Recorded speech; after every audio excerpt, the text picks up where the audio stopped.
அப்போ எனக்கு ஏதாவது குறை இருந்தா நான் யார்கிட்ட போய் சொல்றது? நெருப்பு சாட்சி ஒருத்த கையில பிடிச்சு கொடுத்தேனே, அவன் என்ன பண்றான் திண்டத்துக்கு? அவன்கிட்ட போய் சொல்லு. பிரச்சனையே அவரா இருந்தா அப்பா அப்பா கிட்ட தான் சொல்லணும். அதான் உங்ககிட்ட சொல்ல வந்திருக்கேன். ஐயே, நான் அப்பா இல்ல. உனக்கு எப்ப கல்யாணம் பண்ணி கொடுத்தனோ அப்பவே என் பதவி பறி போயிடுச்சு. உன்னுடைய அப்பா மிஸ்டர் அம்மையப்ப முதலியார் தான். அவர்கிட்ட போய் சொல்லு. புருஷன்கிட்ட சொல்லிக்காம வீட்டை விட்டு ஓடி வந்தவளுக்கெல்லாம் இந்த வீட்டுல இடம் கிடையாது. ஓடி பைத்தியக்காரி, ஒரு பொண்ணுக்கு கழுத்துல தாலி ஏறிட்டாலே கட்டையில போற வரைக்கும் கட்டவும் வீடு தாண்டி நிரந்தரம். அத புரிஞ்சுகிட்டே போய் பொழைக்கிற வழிய பார்.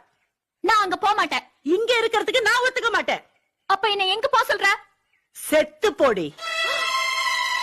டேய், இவளை வெளியில தள்ளிட்டு கதவு மூடுங்கடா. டிவோர்ஸ். கொஞ்சம் சும்மா இருக்கீங்களா? பிரியா. என்ன பிரியா? கழுத்துல ஒரு தாலியை கட்டிட்டு உன் இஷ்டப்படி அவளுக்கு பிடிக்குதோ பிடிக்கலையோ பல்ல இழிச்சிட்டு உன் பின்னாடி அலையறதா அவளுடைய வாழ்க்கைனா, அப்படிப்பட்ட ஒரு வாழ்க்கை என் பொண்ணுக்கு தேவையில்லையா? Will you shut up? Priya, நீ சொல்லு. ஏ, எங்க அம்மா சொன்னது செவிட்டு காதுல விழலையா?